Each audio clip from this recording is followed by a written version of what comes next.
Hi, I want to tell you about the gas laws today. Specifically, I want to describe the effects of what happens when you change temperature, pressure, and volume in a container of gas that's in a closed system. A closed system simply means that there's no gas allowed to get into the system or escape. You can think of perhaps a syringe that's blocked on one end, or you could think of maybe, a balloon would be a closed system as well. In that case, you have a flexible container that can get bigger or smaller. You could also have a container such as a can of pop, where you have the CO2 gas inside of there, and the can of pop is rigid and it can't expand. So we have three things that we'll be talking about as far as variables in the equations that follow. First one is pressure, which in any of our equations will be represented by the symbol P. We'll have temperature, which is represented by T, and volume, which will be represented by V. Pressure can have a lot of different units. They're shown on your chemistry helper and they're listed here. Temperature, we have to use Kelvin, and again on your chemistry helper it has the conversion for changing Kelvin to Celsius or Celsius to Kelvin. And volume is usually measured in liters or milliliters.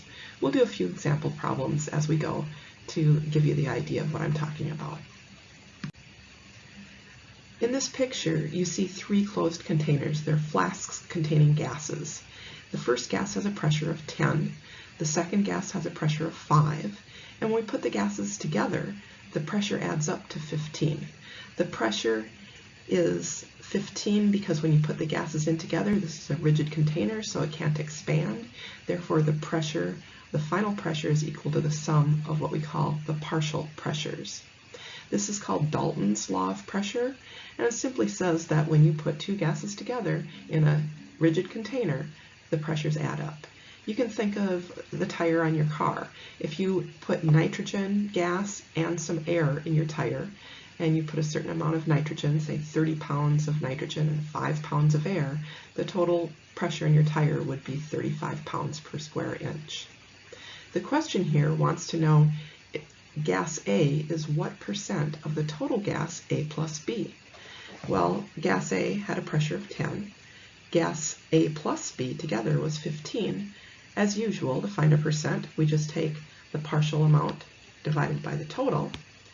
10 divided by 15 is approximately 0.67. Moving the decimal 2 places to the right to get our percent, that turns out to be 67%. When we talk about pressure units, we talk about things like atmospheres and kilopascals and millimeters of mercury. And it might interest you to know that the term millimeter of mercury came from a long time ago when the first barometers were a column of mercury. You have a mercury-filled dish as shown in the picture here, and there's a column of mercury that is pushed up due to the air pressure. 1 atmosphere of pressure would push that column of mercury up to a height of 760 millimeters. If a low pressure system came in, the column would go down. A high pressure system, the column would go up. You can read for yourself what's going on here, but this is basically a diagram showing what happens with blood pressure, and blood pressure is still measured in millimeters of mercury. If you look at the picture, you'll notice that there are three containers of gas. They have a piston. It's a closed container. No gas can get in or out. And the piston moves down as you add more and more weight. When there's one weight on the container, the volume of the gas in the container is 8 liters. Now, if we double the amount of weight, what will happen is the volume of the gas will cut in half. Pressing twice as hard means that the volume will take up half as much space. So the volume of the gas in the second container will be 4 liters. 2 weights, 4 liters. 1 weight, 8 liters of gas. If we double the amount of pressure again to 4 weights, we'll now decrease the volume down to 2 liters. And you may notice that if you multiply the amount of weight times the liters of gas, you always come up with the same number, which is 8. Essentially, that's Boyle's law. It says that the volume of a gas is inversely proportional to the pressure that's applied to the container that the gas is in. We represent this with this mathematical equation, P1V1 equals P2V2. So for example, in the first container, 1 weight times 8 is 8. In the second container, 2 weights times 4 is also 8. So this will allow us to find either a pressure or a volume if we change the conditions and we know one of those, as I'll show you in the next slide. Here's Boyle's law again. We have a balloon filled with 1.5 liters of helium, initially at 1.75 atmospheres of pressure. Now what we want to do is look at how the volume changes when the pressure changes. So when the surrounding pressure reaches 470 millimeters of mercury, the balloon's going to burst. What we want to know is how big will the balloon get? What's its volume right before it bursts? When you use this equation, it's really important to have the pressure be the same units on both sides of the equation, as well as the volume. So, and then we always start a problem like this by labeling what we're given. So you have initial conditions of 1.5 liters, 1.75 atmospheres. That will be our P1 and our V1. 1.5 liters is the first volume. 1.75 atmospheres is the first pressure. We actually decrease the pressure, although it looks like it's increasing, but it's going to decrease to a pressure of 470 millimeters of mercury. That new pressure is our P2. Now, as I said, it's really important to have the units be the same when we work these type of problems. So the first thing we have to do is change one of these pressure units to the other. Using the conversion factor, 1 atmosphere is 760 millimeters of mercury. I'm going to choose to change the pressure to atmospheres. So I have my 470 millimeters of mercury.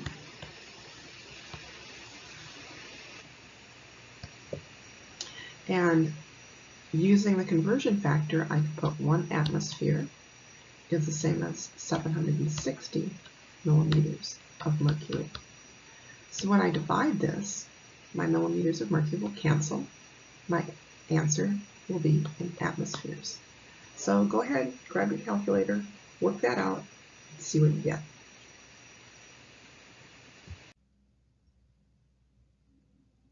So if you tried the calculation, you should have found out that the 470 millimeters of mercury is equivalent to 0.618 atmospheres. So that was our P2. As we said earlier, this was the P1, this is the V1. Let's plug those in and see how this equation works. 1.75 atmospheres times 1.5 liters is equal to 0.618 atmospheres times our final pressure P2. So we have a balloon. It's at 1.75 atmospheres of pressure coming in on it from the outside. Now the internal pressure of this balloon, because the balloon can expand, is also 1.75 atmospheres of pressure. As this balloon rises into the air, the pressure becomes less. The outside pressure becomes less, and therefore the balloon will expand. As it expands and gets bigger, that means that there's more room for those molecules inside to move around. They're going to be pressing against the sides of the container less, and therefore the balloon will get bigger. How much bigger does it get? Well, to find out, we take 1.75 times 1.5.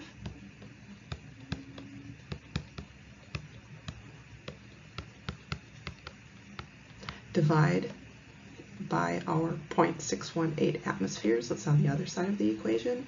Essentially in math, you know, I'm dividing both sides of the equation by the number that's attached to the variable that's multiplied by the variable. The atmospheres will cancel out. So when you do 1.75 times 1.5 divided by 0.618, try it, you should get 4.25 liters. Now if I go a little fast here, stop the video and try this on your own, because it's really important that you work these out as I'm working them. That's the best way for you to learn. Boyle's law happens every time you breathe in and out. When you breathe in, your diaphragm moves down. That creates more space in your lungs with less pressure, so the outside pressure of the air is greater than it is in your lungs, and the air flows in. When you breathe out, your diaphragm moves up, your lung volume gets smaller, the pressure gets larger, and the air is pushed out. We said that pressure and volume had an inverse relationship. When the pressure went up, the volume went down. More pressure on a syringe of gas, you'll be pushing down on it, and as you push down, the volume will get smaller. If you let your hand off and less pressure, then the volume will get greater, and the gas will expand.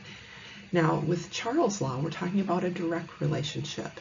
If you think of a helium balloon on a cold day, you take it outside on a cold day and it doesn't go up. The balloon gets smaller, and in fact, it might not float anymore.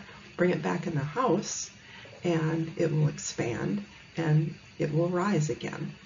So with temperature, when you have a higher temperature, gas particles move faster and they take up more space in a flexible container. If you had that same gas in an inflexible container like a pop can and you heated the gas, well then what would happen is it would create more pressure and you could get to the point where the can would possibly explode. But here we're looking at a flexible container like a balloon or a piston that moves up and down. So in the first picture, we've got a volume of 1 cubic meter of gas. The temperature is 273 Kelvin. Now when we cut that temperature in half by, say, putting it in a cold water bath, the temperature goes down to 136.5 Kelvin. In fact, that would probably be a very cold bath.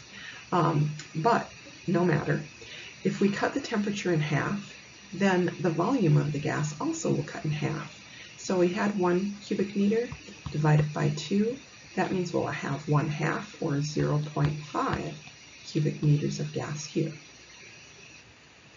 In the final picture, we take our gas and we heat it up. We double the temperature. It goes from 273 up to 546. When you double the temperature, the volume will double. So we started out with 1 meter cubed of gas. Now we'll have 2 cubic meters of gas.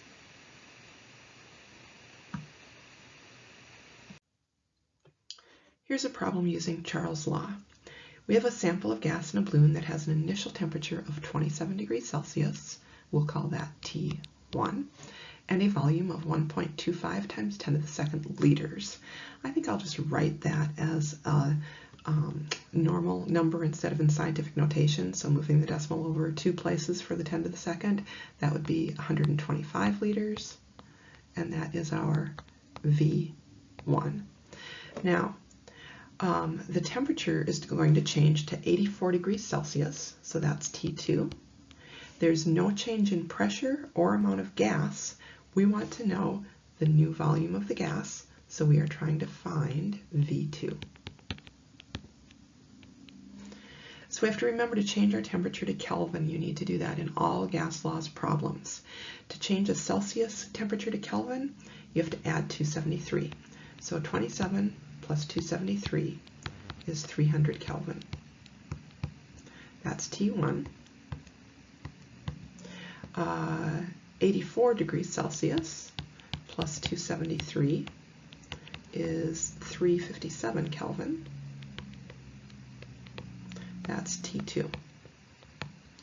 Plugging our numbers into the equation, we have V1 is 125 liters. T1 is 300 Kelvin.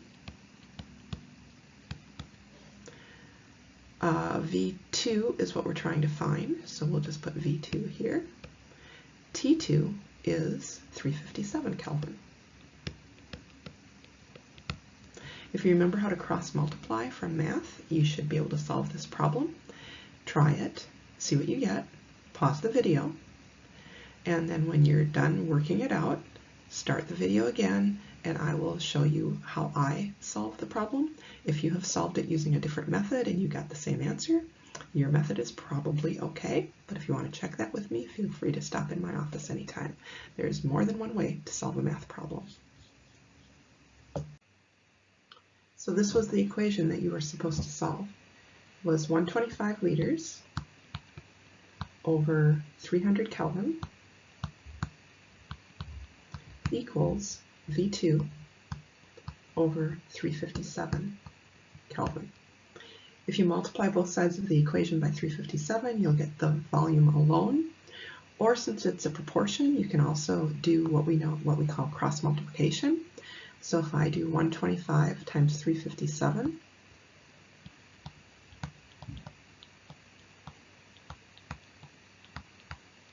that should equal the cross product from the other side, which is 300 times V2.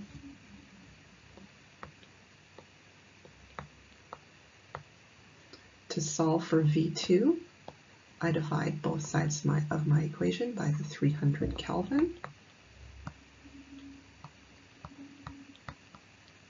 Kelvins cancel out. 125 times 357 divided by 300 is approximately, to 3 sig figs, 149, and my answer is in liters. So the temperature went up from 300 to 357. The volume therefore increased from 125 to 149. As molecules get hotter, they move faster. They'll push against the sides of the container more, making the container expand, if it's possible for it to expand. If it's not possible for the container to expand, if it's, say, a can, then they'll create more pressure until they get so much pressure inside the can that the can bursts. The combined gas law puts Boyle's and Charles' law together. P1 V1 over T1 equals P2 V2 over T2. So this works when you have all three variables happening at once, a pressure, a volume, and a temperature. Now, the thing is, if you want to try to remember the laws, the combined gas law is the only one you need to know, and that's listed on your chemistry helper. Because what happens is, if you are working a problem where they only give you pressure and volume,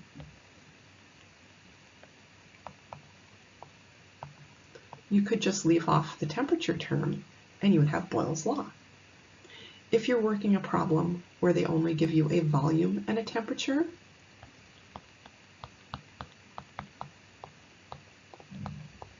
you could leave off the pressure term and you would have Charles' law. In this case, we have all three things going on, so we're going to have to use the entire combined gas law. We have a volume of 2.6 liters, that's V1. We have a pressure of 3 atmospheres, that's P1. And we have a temperature of 270 K, that's T1. Now, this problem in your notes has a little bit of an error in it. It says to calculate the new volume if the pressure is decreased. That should say, calculate the new pressure if the volume is decreased. Because you notice here, we have a volume of 1.3 liters. That's our V2. And we have a temperature increasing to 350. So that is our T2. So I have V1, 2.6 liters, P1, 3 atmospheres, T1, 270 Kelvin. We're trying to find P2. We have V2 is 1.3 liters and T2 is 350 Kelvin. Plug in the numbers where they belong in the equation, take some time and try and solve it, and then turn the video back on. Okay, let's see how you did. You should have used the equation. P1 was 3 atmospheres.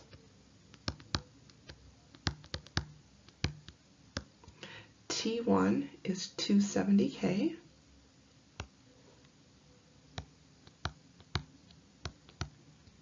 V1 is 2.6 liters. So I've got all of my variables accounted for on the left side of my equation. On the right side of my equation, The new volume, V2, is 1.3 liters. We were supposed to calculate the new pressure, so we have to find P2, and our new temperature was 350 Kelvin. So we can use cross multiplication to solve this. And there's other ways too, but cross multiplication is kind of an easy way. If you think about the problem, what's happening is we have 2.6 liters of gas. We're compressing it to half the volume. That means the pressure should double. Now the thing is, while we're decreasing that and increasing the pressure, the temperature is also going up. It's getting hotter. So that means the pressure should more than double.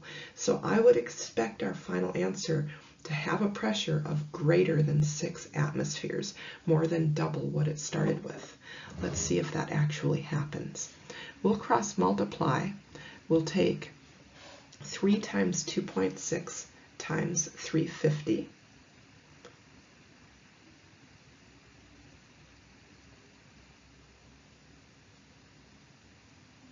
And I get 2,730 when I multiply those.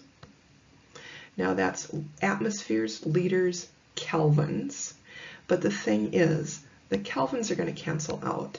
The liters are going to cancel out. Your answer will be in atmospheres because it's a pressure and because all of the other units will cancel out. So 3 times 2.6 times 350 gave me 2730 on the left. And I'm going to leave the units off for now. When I multiply the other cross products, 270 times P2 times 1.3, 270 times 1.3 is equal to 351. And we still have P2 on this side. To solve our equation, we divide both sides by the 351.